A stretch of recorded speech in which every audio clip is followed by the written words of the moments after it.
Hi everyone, my name is Abigail Zelenski and I'm the founding attorney of Zelenski Law PC here in California.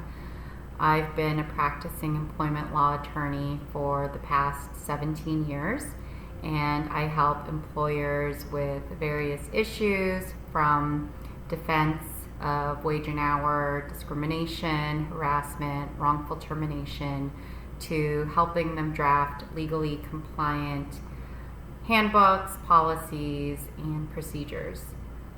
Today I've been asked to talk with you regarding some tips I can provide you with respect to allowing your employees to work from home. Just a little disclaimer that this discussion doesn't form an attorney-client relationship. If you have any legal issues, you should speak with an employment law attorney right away to get some advice and counsel on your specific issue. So today I'm going to go over 4 tips that I think would be helpful to you. So the first tip that I wanted to go over is to make sure that you are reimbursing your employees for all expenses. And I think the pitfall for a lot of employers with respect to reimbursement of expenses is that they remember to reimburse for tangible items such as paper, pencils, anything physical. But where they may get into trouble is forgetting to reimburse for subscription plans, such as cell phones, home Wi-Fi. So just because the employee is working from home and using their cell phone and their home Wi-Fi for personal use doesn't mean that they shouldn't be reimbursed for a reasonable amount for use of their Wi-Fi or their cell phone or any other type of intangible subscription plan. So what you could either do is figure out a percentage of what is used for work and what is used for personal use and only pay what is used for work. Or a lot of employers, just because it's easier to facilitate and administer, is to pay a reasonable monthly stipend. The second tip is to make sure to pay for all hours worked. You should be mindful of any off-the-clock work, and this only applies to non-exempt employees. And so in California, there's no such thing as a de minimis rule, which means that the employee only spends a couple minutes doing something, so that time should not be compensated. Make sure that your employees are recording all of their time worked, and I think a way to try to avoid any off-the-clock work for non-exempt employees is to set up a schedule for them. So work hours, basically, for example, 8 a.m. to 4:30 p.m. with a 30-minute lunch.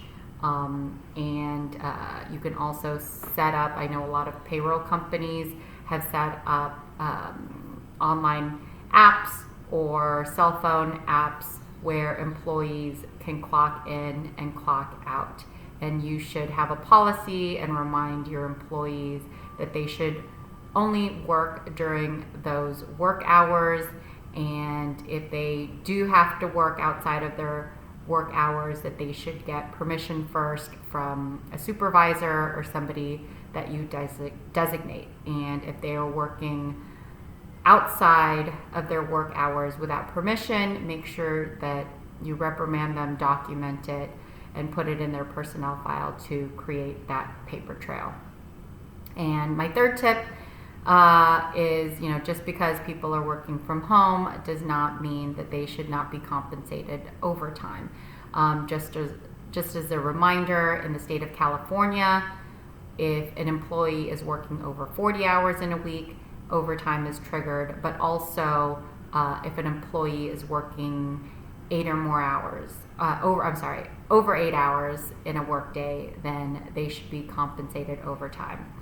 I've noticed a lot lately with the coronavirus pandemic that employers have been providing incentive pay to their employees to continue to work. I think most of this is for on-site employees, but I've also seen it for employees who are working from home, just to motivate them, like a weekly bonus for accomplishing certain tasks, or a mixed pay rate. Just make sure that these additional forms of pay are recalculated into the regular rate of pay for the employee, because the overtime rate is going to change if you are providing these. And my final tip is to make sure that even though your employees are working from home, that they are taking their rest and meal breaks. Remind them of your rest and meal break policy. It is not an excuse that they are at home and they can take a break whenever they want, or of course they took a meal break, their office is in their kitchen right next to their refrigerator. I would recommend that you schedule their breaks as if they were working on site. And again, this is for non-exempt employees. Schedule their breaks as if they're working on site, and make sure that they take them. Have weekly checks just to make sure and remind them that they should be taking their breaks. Remember that rest breaks are on the clock, so they don't have to record that time when they go for that break. But meal breaks are off the clock and uncompensated, so make sure that they clock out and clock back in and record the time of their meal breaks.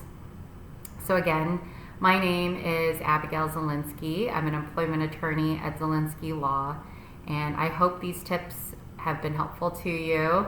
And stay safe, everybody. Thank you very much.